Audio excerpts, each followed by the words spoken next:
Jim, now that I've finished reading the entire 418-page police report in the Deborah and Gage Roberts case, it's clear child welfare officials knew they weren't model parents well before two of their babies died. As soon as we arrived, we could see the body of a lifeless man laying in the road. Out here at the scene, it looks like the car started to try to slow down right about here at these white U's. That's where the skid marks start, and they don't stop until right there past that stop sign in the middle of the intersection. It is a horrifying story. The family was asleep inside this apartment when the killers kicked the door down. You can still see their footprint right there, and opened fire on a man and woman while their 6-month-old child was asleep in between them, and the 5-year-old son was in the next room. Bullets ripped through the apartment wall and into the neighbor's apartment. We saw trees topple down, coming into backyards, roadways. This storm is definitely leaving its mark. So many residents of this community have been waiting to come home, and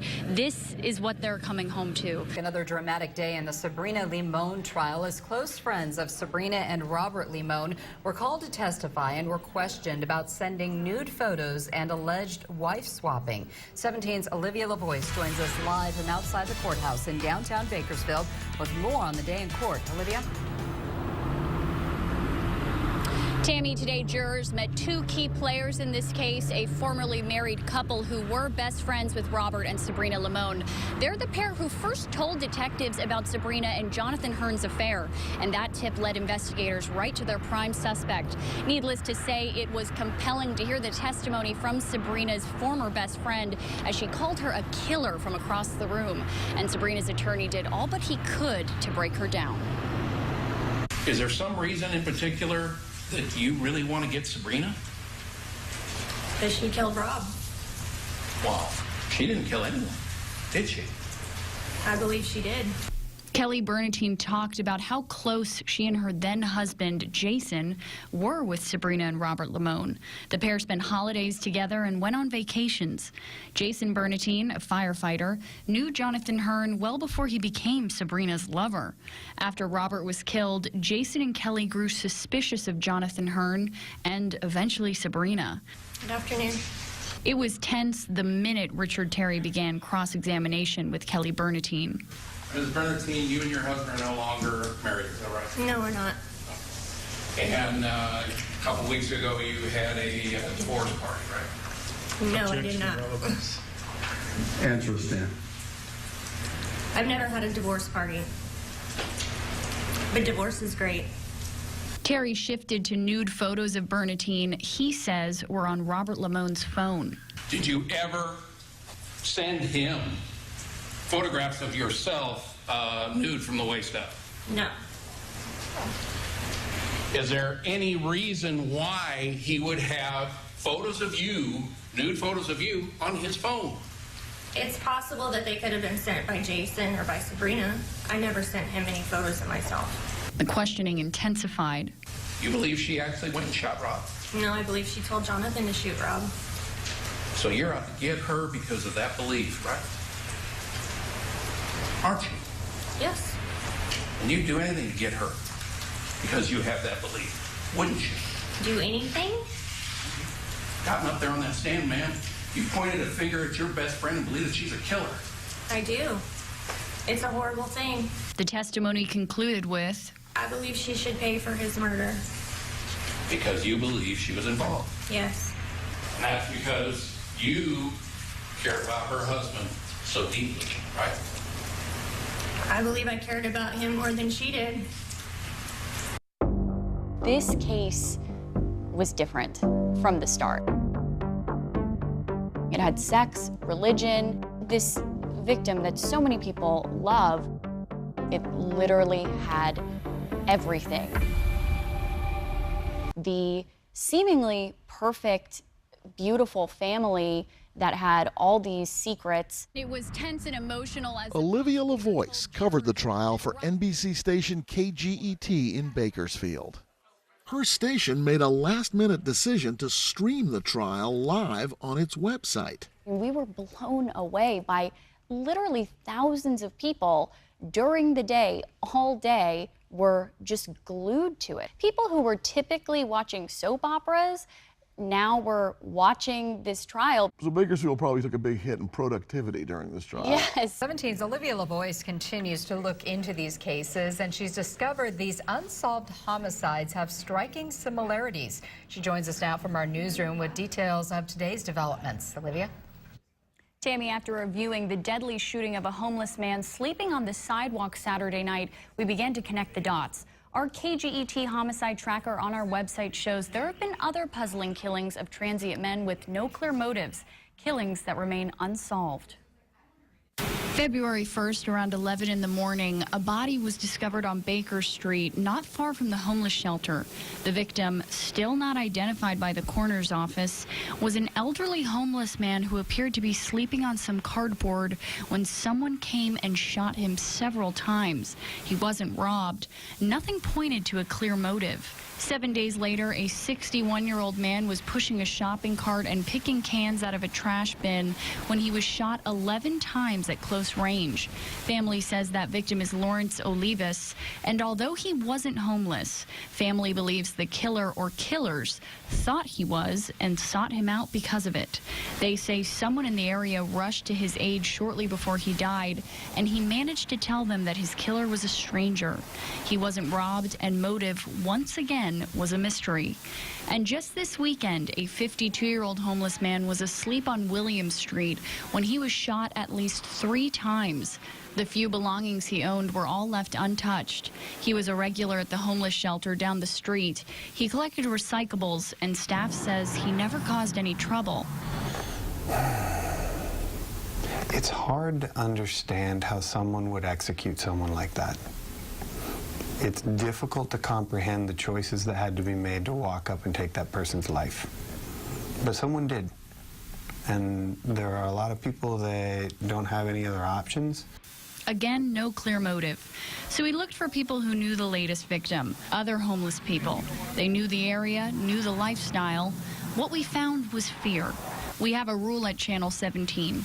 Unless there's a very good reason, we don't interview people unless they show their face and tell us their name. But with the possibility of a repeat murderer on the loose, killing the homeless in East Bakersfield, we understood why no one we talked to wanted to be identified.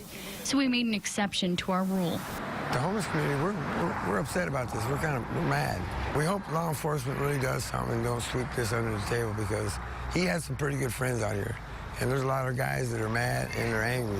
No one we spoke with could think of a reason why anyone would want the victim dead. It's a random act. It's a random act of violence. It has to be. It's senseless. That's what we do now. It's senseless. For somebody taking another person's life, oh yeah, sleeping on the sidewalk, come on. What did he have left but his life? Law enforcement hasn't confirmed any connection between the 3 killings, but the victims were all close in age, all appeared transient in nature, and were all shot to death within a few miles of each other in East Bakersfield.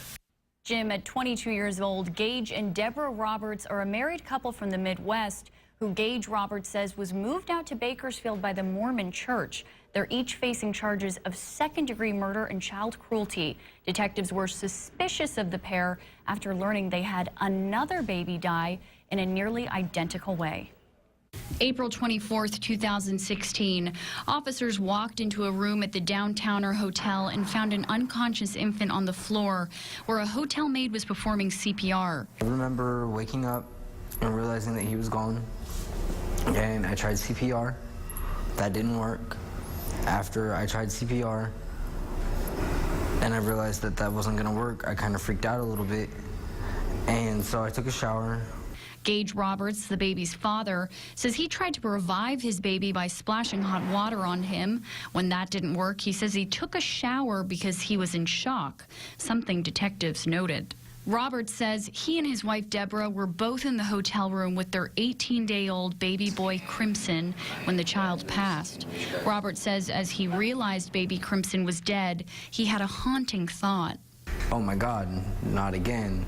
Robert says he and his wife, Deborah, had another baby boy die in a similar way less than a year ago in Kansas.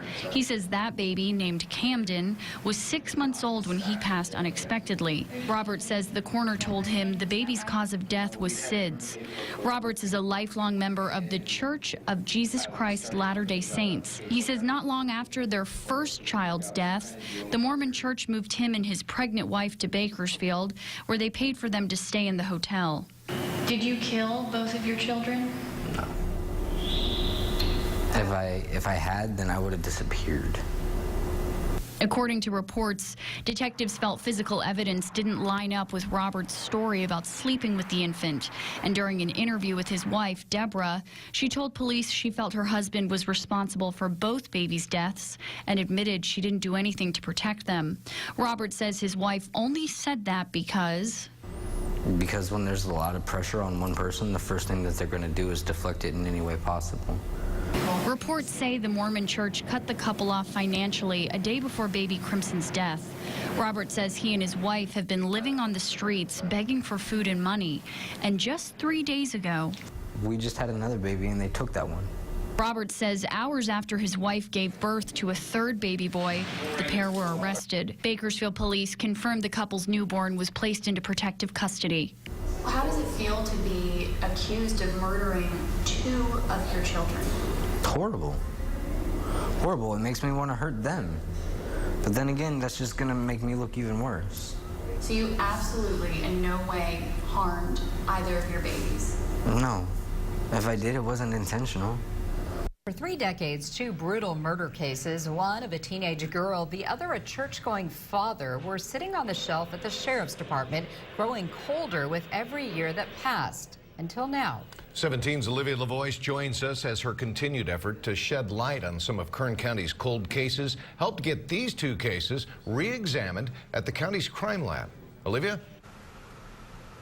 Jim, after the families of the victims reached out to us, we contacted the sheriff's department to see what could be done to solve these cases 30 years later. It turns out neither case had been tested for DNA until we asked about it. October 1987, Mary Chavez had just celebrated her 17th birthday when her nude body was found in a Bakersfield oil field. The teenager was beaten to death. I really was interested in pursuing, trying to get to see if they're working on my sister's case or if there was a way we could do that. I didn't think that you would take it and run with it as you did. Mary's brother reached out to 17 News last year asking for help in finding answers. In the beginning, they told me, they said that it was most likely someone she knew. And so living with the idea that this could be somebody potentially that I know, this could be, have I lived my whole life around somebody that's done this? I don't know. It haunts you. It really does. We agreed to try to help and continued to look into DNA testing in cold cases. If you know of a case that you're hopeful will one day be solved through DNA testing, we'd like to hear about it. Earlier this year, the day after we did a story on how forensic science has affected various local cases, a woman walked into 17 News with 34-year-old police reports in hand. I've never contacted anybody before until I saw the news piece that you did, and when I met you, I just felt a closeness that I knew that you would help me.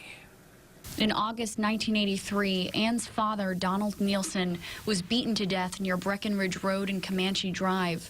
Reports on both cases showed physical evidence collected at both crime scenes years before DNA testing was discovered. So we reached out to the sheriff's department. Both cases were then immediately reviewed, reopened, and sent out here to the crime lab to be tested for DNA for the first time ever. A few months ago, a match was made to fingerprints from the Donald Nielsen crime scene. Officials have the new suspect's DNA, which will be compared to the DNA found at the scene. They also have DNA from suspects in the Mary Chavez case that will be used for comparison. These discoveries all made by a dedicated investigator, Sergeant Joel Swanson. He's been amazing. He's been the person I've needed all these years to really get in the file, dig deep, find those things that only he could find. The new detective assigned makes me feel like, hey, it's not a box sitting on a dusty shelf with cobwebs on it. There's actually somebody looking at this, and even 30 years later, good does prevail at some point. Investigators expect to have the DNA results back in both cases very soon, within about 2 weeks, so long as the crime lab doesn't get too busy in between. As always, if there's a cold case you'd like us to look into, we'd like to hear about it. In studio, I'm Olivia LaVoice, 17 News. This past March, Marissa Chavez got her 8th DUI conviction, which the district attorney's office says puts her well in the top 10 people with the most DUIs in the county. And despite having to deal with the consequences of 8 DUI convictions, including losing her license, Chavez has continued to get behind the wheel while intoxicated. My background's not in gangs. I actually have a really good family background. I'm just an alcoholic. I would consider myself a functioning alcoholic. That's why I think I drive, because, you know, I've been drinking for such a long time that I don't feel that I'm drunk most of the time. For the last decade, Marissa Chavez has been in and out of courtrooms, jail, and prison. But I strongly feel that I could have been one of those people that could have been rehabilitated if the state would have gave me a program instead of sending me to prison. Well, you know what? It's maybe time that she faces up to the consequences of her behavior and the reality of it. On Tuesday, Chavez was sentenced for her 8th DUI in Kern County. The prosecutor says she was found passed out behind the wheel with a blood alcohol level of 0.24, 3 times the legal limit. And I'm not a bad person, I just drink. But do you ever feel like you've been a bad person because your alcoholism has led you to do things like repeatedly drink and drive? Right, I totally think that's irresponsible. You know, like I said, I consider myself very lucky that I haven't hurt anybody. I am scared of doing that. Do you think if that happened, that would finally drive you to stop drinking forever? I can't answer that. I don't know. In addition to being a convicted felon, Chavez says she's also an esthetician, a wife, and a mother to a successful young student. My daughter's 16. So now my biggest fear is her following my footsteps. In my mind, I figure she's either gonna not drink or do the things I did because she's so scared of what it's done to our lives, or she's going to want to try it because she wants to understand. I don't think my crime is less than anybody else's, you know? And I could have killed people. You're pretty much walking around with a gun in your hand. Chavez says she's been in and out of AA for years and has short time periods of staying sober, but so far nothing has stuck. I asked Chavez how often she thinks she was drinking and driving before her last arrest. Now it seems like every single time I've gotten behind the wheel, because I don't drive, I don't have a driver's license, so it's very seldom that I get a vehicle. I don't own one, so I think every time.